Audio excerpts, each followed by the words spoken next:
Hello, hello. This is Yuri of Moving Sales Professionals and Let's Talk Moving podcast. So today I decided to do something a little different.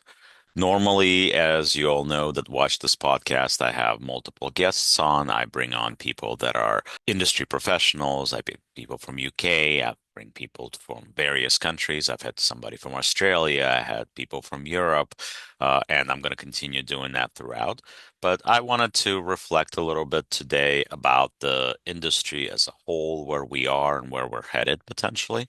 So, once again, for those of you that have not had a chance to listen to my podcast, we talk about the moving industry. As an industry professional that have been doing sales specifically for close to 25 years at this point, and moving industry specific 20 to 23 years specifically involved with the moving industry. I've physically been on the truck. No, I do not own a moving company, nor do I aspire to. I'm happy doing sales for the moving industry, and I'm very good at what I do, and so do the people that work for me.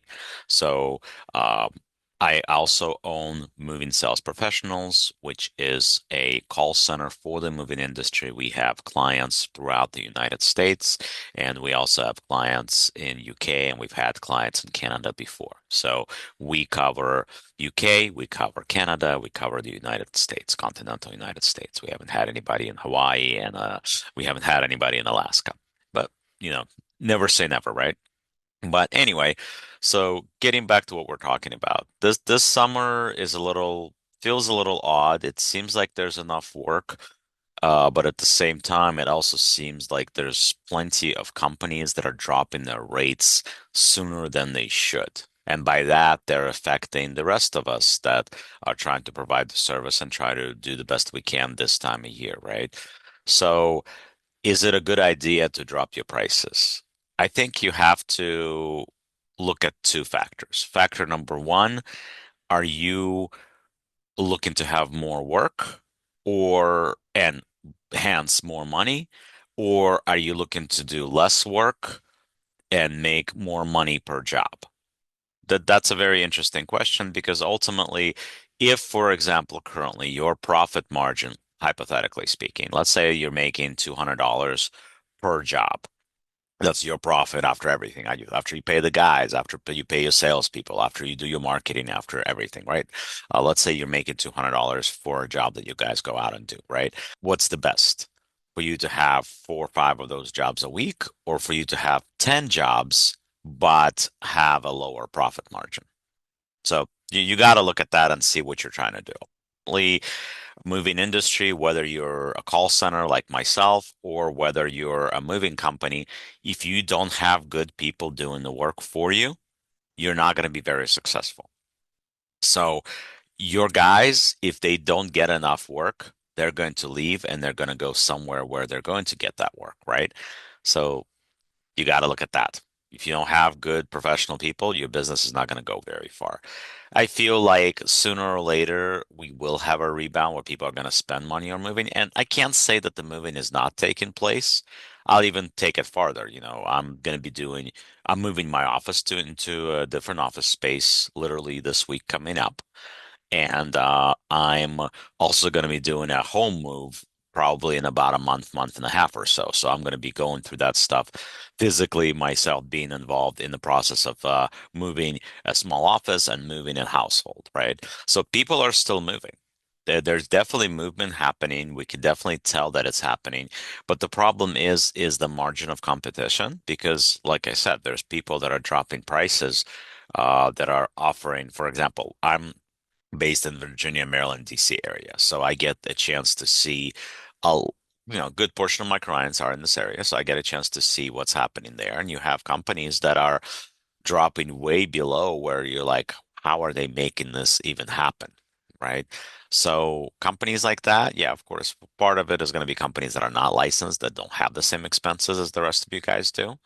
But the other part is that people are just willing to accept a smaller margin for a job. Is it good for the industry? It's hard for me to say. I think it's gonna end up putting some of the legit companies potentially in a hard spot because they are used to providing certain benefits or certain pay to their workers. And if they're constantly competing with companies that are charging less, their profit margin is going to drop even more so because now they can't lower what they're paying their workers because that's how you lose people. You can't just come to your workers and say, "Hey, I paid you $30 an hour yesterday, but today I'm going to pay you 28." Most people are not going to be okay with that. So I mean, unless you have very good workers that understand that, but at the end of the day, we all have bills to pay. So at the end of the day, if you come to somebody that's been with you for a long time and you ask them to take a pay cut, they're not going to be very happy about that. So, in the retrospect, I think the companies that are dropping these prices into summer months, I mean, we're barely into July, well, getting closer to the middle of July, really, but you already have companies that are dropping their rates. It's way too early. And I mean, everybody has their choice of how they want to run their business, but unfortunately, they're hurting the industry. That is my take on it, is that they are hurting the industry by dropping those prices sooner.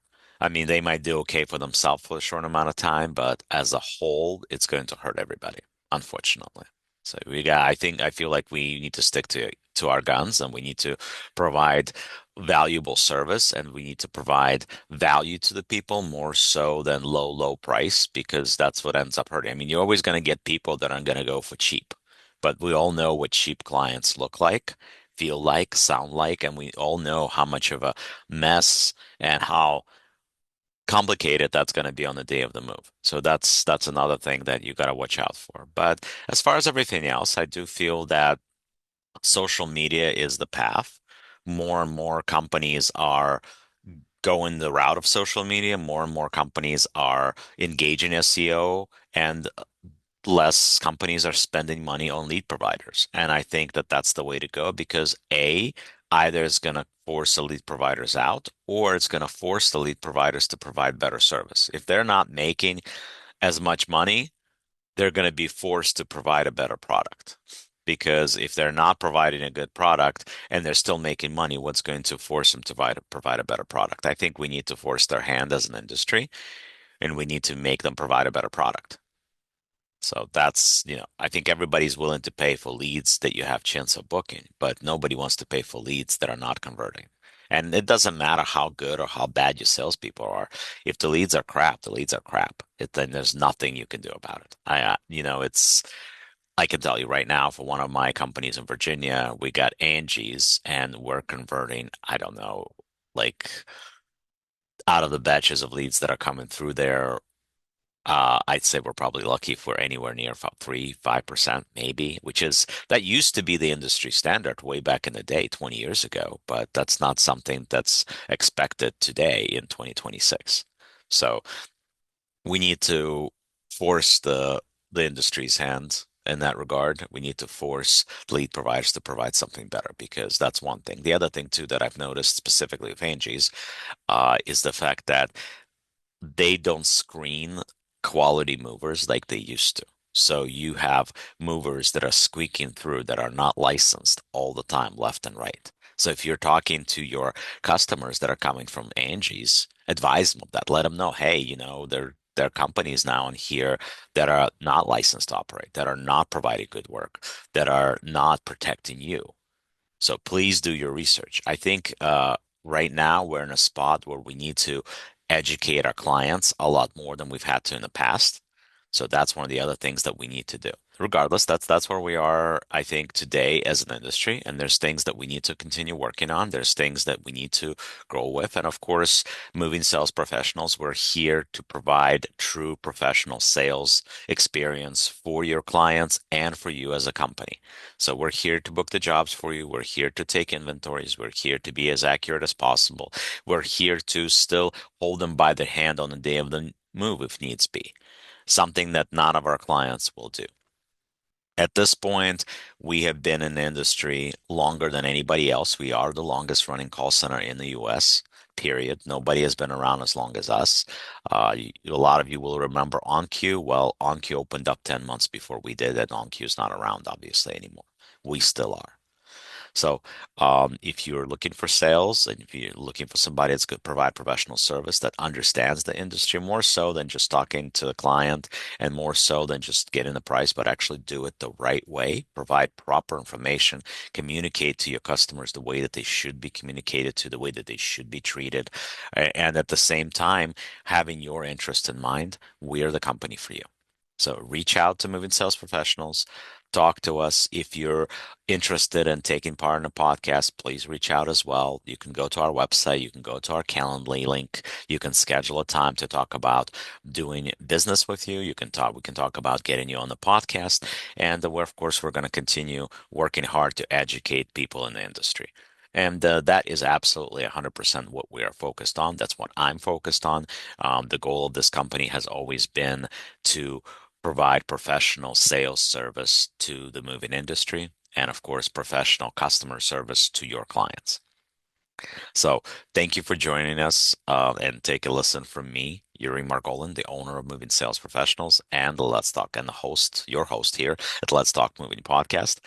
Thank you very much for joining us. And like I always say, the world moves on its own, so let the professionals move yours for you. Thank you very much for joining us, and we'll talk again soon.